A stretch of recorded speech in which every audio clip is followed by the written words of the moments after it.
அனைவருக்கும் வணக்கம் ஃப்ரெண்ட்ஸ். நம்ம இந்த வீடியோவில் தமிழ் தகுதி தேர்வு 15 பார்க்க போகிறோம். டிஎன்பிஎஸ்சியுடைய நியூ சிலபஸை அடிப்படையாக வச்சு தினமும் 25 கேள்வியை நம்ம டெஸ்ட்டாக பார்த்துட்டு வந்துட்டுருக்கோம். இன்றைய வீடியோவிலையும் 25 கேள்வி இருக்குது. முழுமையாக அட்டன் பண்ணுங்கள். கடைசியாக உங்கள் ஸ்கோரை கமெண்ட்டில் பதிவு பண்ணுங்கள்.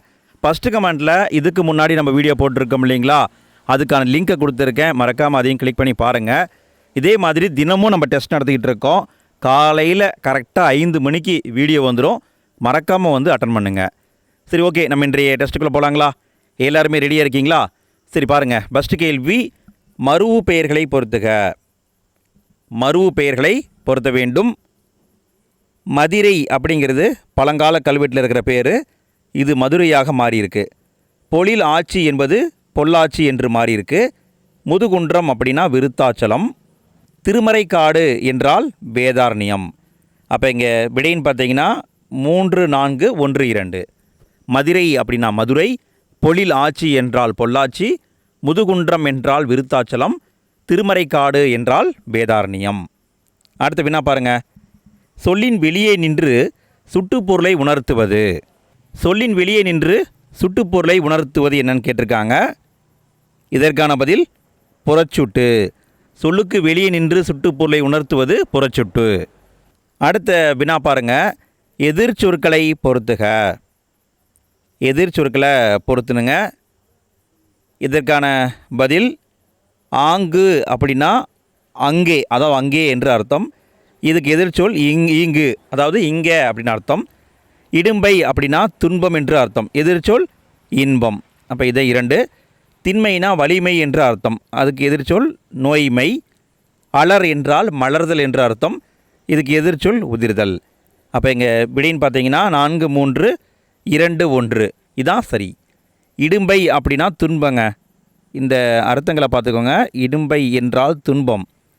திண்மை அப்படின்னா வலிமை. அடுத்த வினா பாருங்கள். அகநானூறு பற்றிய சரியான கூற்றுகளை கண்டறிக. அகநானூரை பற்றி 4 பாயிண்ட் கொடுத்துருக்காங்க. எது சரின்னு கேட்குறாங்க. சங்க இலக்கியத்துள் வரலாற்று செய்திகளை மிக அதிகமாக கூறும் அகநூல். நந்தர்கள் மௌரியர்கள் பற்றி கூறும் நூல்.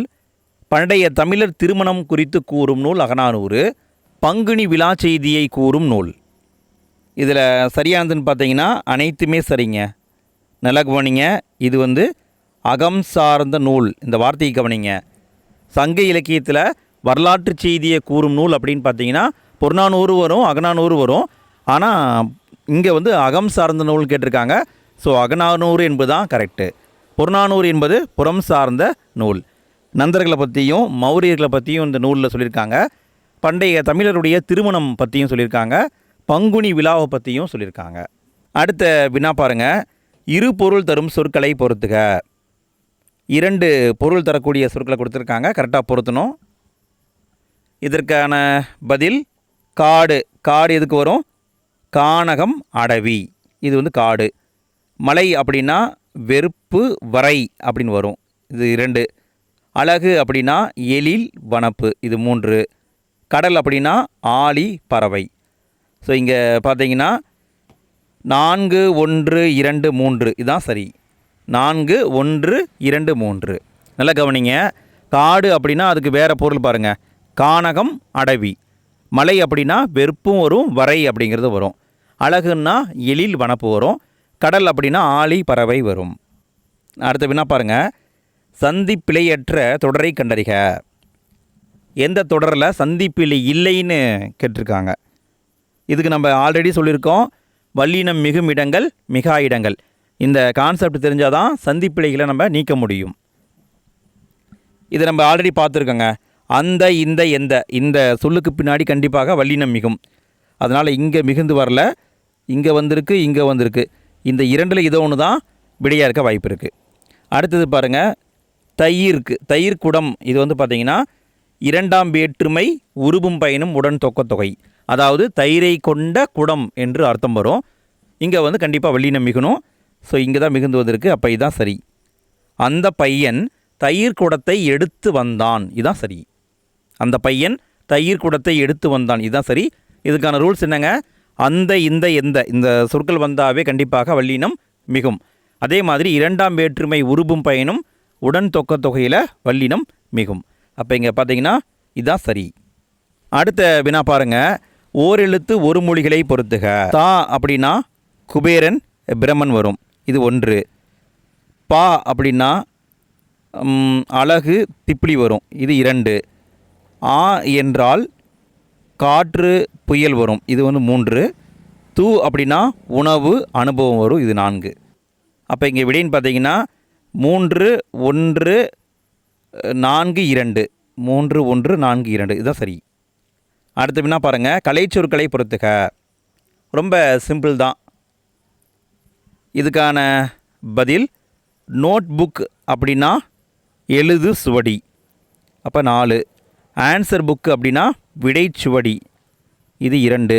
ரஃப் நோட் அப்படின்னா பொது குறிப்பு சுவடி, இது 3. ப்ரோஸ்பெக்டஸ் அப்படின்னா விளக்கச் சுவடி, இது 4. இங்கே 1 வரும். 4 2 3 1 இதுதான் சரி. அடுத்த வினா பாருங்க. இளமை பெயர்களை பொறுத்துக. இளமை பெயர்களை கொடுத்துருக்காங்க, எது சரின்னு பொருத்தணும். இதுக்கான பதில் தவளையுடைய இளமை பெயர் பேத்தை. நல்லா கவனிங்க, பேத்தை என்பது தவளைக்கு வரும். ஸோ இங்கே பார்த்தீங்கன்னா 3. அன்னம் அப்படின்னா அன்னப்பறவை பறவைக்கு குஞ்சு அப்படின்னு தான் வரும். ஸோ இது 2. நீர் யானை, நீர் யானையை கன்று அப்படின்னு சொல்லுவாங்க, இது 3. இங்கே 1 வரும். கழுதை எல்லாருக்கும் தெரியும், கழுதை குட்டி. அப்போ இங்கே பார்த்தீங்கன்னா 3 2 1 4 இதுதான் ஆன்சர். அடுத்த வினா பாருங்கள். சுட்டு திரிபு சொல்லை கண்டறிக.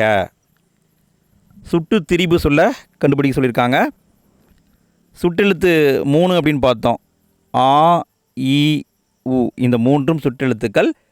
ஆ இ உ இந்த சுட்டெழுத்துக்கள் அந்த இந்த அப்படின்னு மாறி வர்றது தான் சுட்டு திரிபுன்னு சொல்லுவாங்க. ஸோ இது பார்த்தீங்கன்னா இதுதான் சுட்டு திரிபு. அந்த கப்பல் என்பது தான் சுட்டு திரிபு.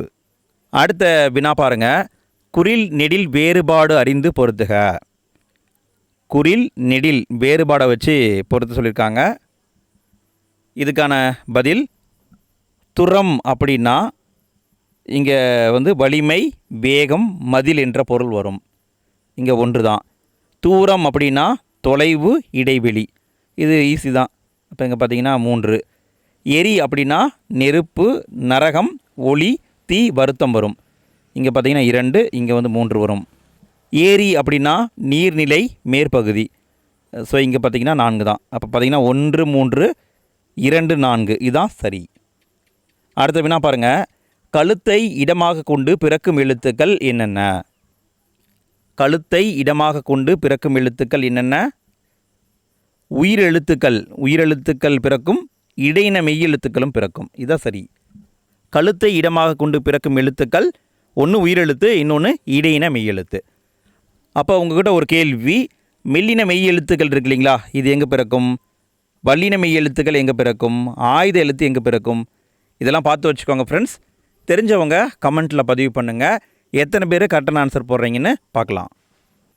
அடுத்த வினா பாருங்க. பொறுத்துக. நூல்களையும் அதுக்கான அடைமொழியையும் கொடுத்துருக்காங்க, இதை சரியாக பொருத்தணும். இதுக்கான பதில் இயற்கை ஓவியம் என்று அழைக்கப்படுவது 10 பாட்டு, இங்கே 4 வரும். இயற்கை இன்பக்கலம் என்பது கலித்தொகை, இது ஆல்ரெடி பார்த்துருக்கோம்.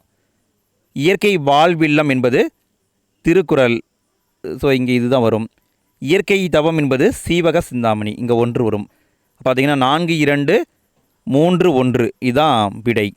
நல்லா கவனிங்க. இயற்கை ஓவியம் 10 பாட்டு, இயற்கை இன்பக்கலம் கலித்தொகை, இயற்கை வாழ்வில்லம் என்பது திருக்குறள், இயற்கை தவம் என்பது சீவக சிந்தாமணி. அடுத்த வினா பாருங்கள். பிழையுள்ள தொடரை கண்டறிக. இங்கே எப்படி கேட்டிருக்காங்கன்னா நிறுத்தற்குறி, நல்லா கவனிங்க. நிறுத்தற்குறி அடிப்படையில் எது பிழையுள்ள தொடர்ன்னு கண்டுபிடிக்கணும். இதுக்கான பதில் குறிஞ்சி முல்லை மருதம் நெய்தல் பாலை ஆகியன 5 திணைகள். இங்கே பார்த்தீங்கன்னா கரெக்டாக கார்புள்ளி போட்டிருக்காங்க. ரூல்ஸ் படி பார்த்தீங்கன்னா இது கரெக்டு தான், கார்புள்ளி தான் வரணும், கரெக்டு. தொகை சொற்களை விரித்து எழுதும் பொழுது கார்புள்ளியை பயன்படுத்துவாங்க. ஓகே, அடுத்தது பாருங்கள். அன்புள்ள நண்பா வணக்கம், இங்கேயும் கார்புள்ளி வரணும், இங்கே முற்றுப்புள்ளி வரணும், சரியாக தான் வந்திருக்கு. ஏன்னா விழிசொல். விழிசொல்லில் கார்புள்ளி கண்டிப்பாக வரும்.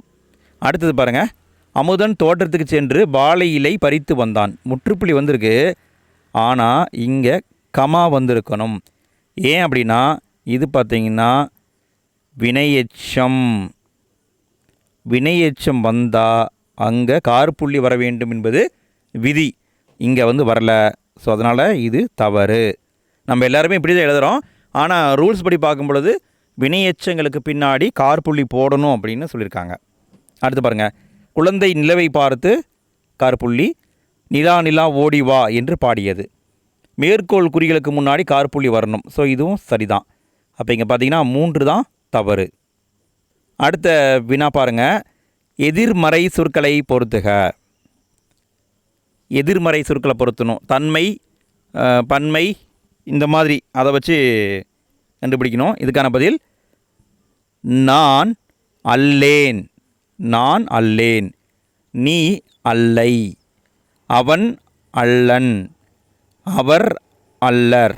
அப்போ இங்கே பார்த்தீங்கன்னா 3, 2, 1, 4 இதுதான் சரி.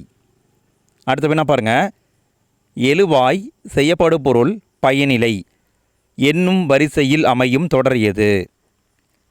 எழுவாய் செய்யப்படு பொருள் பயனிலை இந்த வரிசையில் வருங்க. இந்த வரிசையில் வரும் தொடர் எதுன்னு கேட்குறாங்க. செய்வினை தொடர் தான் இப்படி வரும். நல்ல கவனிங்க, எழுவாய் செய்யப்படு பொருள் பயனிலை இந்த வரிசையில் வருதுன்னா அது செய்வினை தொடர். அடுத்த வினா பாருங்கள், வேற்றுமை சொற்களை பொறுத்துக. வேற்றுமைகளை கரெக்டாக கண்டுபிடிச்சி எந்த வேற்றுமை அப்படின்னு பொருத்தணும்.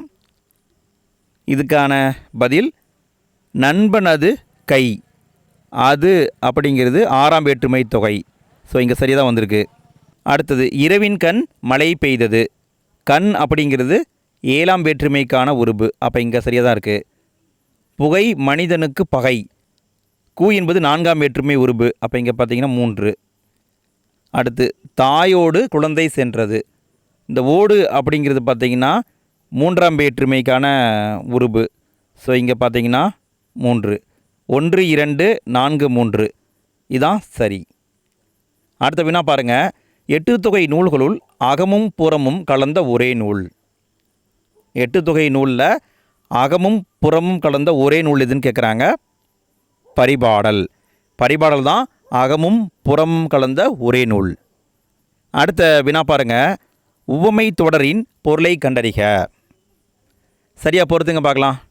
என்ன குமார், நீங்கள் கொடுக்குற கேள்வி நிறைய பொறுத்துக்க டைப்பில் இருக்குது, இதே மாதிரி தான் எக்ஸாமில் வருமா அப்படின்னு கேட்டிங்கன்னா அப்படிலாம் வராதுங்க. டைரெக்டாக கேட்பாங்க. ஆனால் நான் ஏன் இப்படி பொறுத்துற மாதிரி கொடுத்துருக்கேன்னா, நான் இதை சிங்கிள் கொஷினாக கேட்டேன்னா உங்களுக்கும் பயன் இல்லை. இங்கே பார்த்தீங்கன்னா 4 கேள்வியை உள்ளே வச்சுருக்கேன். சரிங்களா? அதாவது கணக்கு பார்த்தா ஒரே ஒரு கேள்வி, ஆனால் உள்ளே 4 கேள்வியை நான் வச்சுருக்கேன். சரிங்களா? உங்களுக்கு டைமை மிச்சம் பண்ணணும் அப்படிங்கிறதுக்காகவும் நிறைய தகவலை நான் கொடுக்கணும் அப்படிங்கிறதுக்காகவும் பொறுத்துக்க டைப்பில் அமைச்சிருக்கேன். புரியுதுங்களா? இதுக்கான பதில் மடை திறந்த வெள்ளம் போல என்பது தடையின்றி மிகுதியாய். ஸோ இங்கே பார்த்தீங்கன்னா 3. ஆகாய தாமரை என்பது இல்லாத ஒன்று. விழலுக்கு இறைத்த நீர் போல என்றால் பயனற்ற செயல். அப்போ இங்கே பார்த்தீங்கன்னா 1. இலைமறை காய் போல அப்படின்னா மறைப்பொருள். இங்கே பார்த்தீங்கன்னா 4. அப்போ பார்த்தீங்கன்னா 3, 2, 1, 4 இதுதான் சரி. அடுத்த வினா பாருங்கள், சரியான கூற்றுகளை கண்டறிக. இங்கே 4 கூற்று கொடுத்துருக்காங்க, எது சரின்னு கண்டுபிடிக்கணும். திராவிட நாட்டின் வானம்பாடி என அழைக்கப்படுபவர் முடியரசன். சரி. பாரதிதாசன் பரம்பரை கவிஞர்களுள் மூத்தவர் முடியரசன். இதுவும் சரிதான். சாகும் போதும் தமிழ் படித்து சாக வேண்டும் என்று சொன்னவர் சச்சிதானந்தன். சரிதான். நான் நிரந்தரமானவன் அழிவதில்லை என்று சொன்னவர் பாரதியார் கிடையாது, கண்ணதாசன். அவர் தான் சொல்லியிருப்பார், கண்ணதாசன். ஸோ இங்கே பார்த்தீங்கன்னா 4 தவறு, மற்ற அனைத்தும் சரி. அப்போ பார்த்தீங்கன்னா 1, 2, 3 சரி என்பதுதான் ஆன்சர். அடுத்த வினா பாருங்கள், வேர் சொற்களில் சரியானதை கண்டறிக. சொற்களையும் அதுக்கான வேர் சொல்லையும் கொடுத்துருக்கேன். இதில் எது சரின்னு கண்டுபிடிக்கணும். இதுக்கான பதில் கூலம். இதனுடைய வேர்ச்சொல் கூர். சரிதான். கொக்கு இதனுடைய வேர்ச்சொல் கோ கிடையாது, தவறு. குல் அப்படின்னு வருங்க. இது பார்த்திங்கன்னா தமிழ் அகராதி அப்படின்னு ஒரு புக் இருக்குது. அகர முதலிய அகராதின்னு ஒரு புக் இருக்குது. அந்த புக்கில் தான் அதை கொடுத்துருக்காங்க. சரிங்களா? கொக்கு இதனுடைய வேர்ச்சொல் குல். கோவில் அப்படின்னா கோ தான். இது சரிதான். ஆய்வுனா ஆய் சரிதான். அப்போ பார்த்தீங்கன்னா 1, 3, 4 சரி என்பது தான் ஆன்சர். அடுத்த வினா பாருங்கள். பெருங்களிறு புணர்ச்சி விதி அறிக. எந்த விதியின்படி இது சேர்ந்திருக்கு அப்படின்னு கேட்குறாங்க. கண்டுபிடிங்க பார்க்கலாம். இதற்கான பதில் பெருங்களிறு. இதை பிரித்து எழுதுங்க. பிரிச்சிங்கன்னா பெருமை கூட்டல் களிறு அப்படின்னு வரும். இது சேரும் பொழுது மை விகுதி கெடும், பெரு கூட்டல் களிறுன்னு வரும். இங்கே வந்து இங்கு அப்படிங்கிறது புதிதாக சேரும். அப்போ இங்கே வரக்கூடிய விதி இனமிகள். இனமிகள் என்ற விதியின்படி தான் பெருங்களிறு என்று மாறியிருக்கு. அடுத்த வினா பாருங்கள். திரைக்கவுள் இலக்கண குறிப்பு தருக. திரைக்கவுள் இலக்கண குறிப்பு கேட்டிருக்காங்க. இதுக்கான பதில் இங்கே வந்திருக்கிறது வினைத்தொகை தான் வந்திருக்கு. திரைக்கவுள் அப்படின்னா வினைத்தொகை. அடுத்த வினா பாருங்க. பணத்தால் என்று பொருள் தரும் துட்டு என்பது எம்மொழி சொல். துட்டு அப்படிங்கிறது எந்த மொழி சொல் அப்படின்னு கேட்குறாங்க. இதுக்கான பதில் இது டச்சு மொழி சொல். துட்டு என்பது டச்சு மொழியிலிருந்து வந்த சொல். இதனுடைய பொருள் பணத்தால். அடுத்த வினா பாருங்கள். கடைசி வினா. வலிமிகின் வழி இல்லை என்று பாடியவர் யார்? வலிமிகின் வழி இல்லை என்று பாடியவர் யார்? ஐயூர் முடவனார். இவர் தான் பாடியிருக்காருங்க. ஃப்ரெண்ட்ஸ், நம்ம இந்த வீடியோவில் மொத்தம் 25 கேள்வியை பார்த்துருக்கோம். எத்தனை கேள்விக்கு ஆன்சர் தெரிஞ்சது கமெண்ட்டில் பதிவு பண்ணுங்கள். வீடியோ பிடிச்சிருந்தது, யூஸ்ஃபுல்லாக இருந்ததுன்னா மறக்காமல் லைக் போடுங்க. வீடியோ பற்றிய கருத்துக்களையும் கமெண்ட்டில் பதிவிடுங்க. உங்கள் ஃப்ரெண்ட்ஸ்க்கு ஷேர் பண்ணுங்கள். இதே மாதிரி நாளைக்கும் டெஸ்ட் நடக்கும். காலையில் 5 மணிக்கு ஷார்ப்பாக வந்து அட்டன் பண்ணுங்கள். சரிங்க ஃப்ரெண்ட்ஸ், அடுத்த வீடியோவில் மீண்டும் சந்திப்போம். அனைவருக்கும் நன்றி.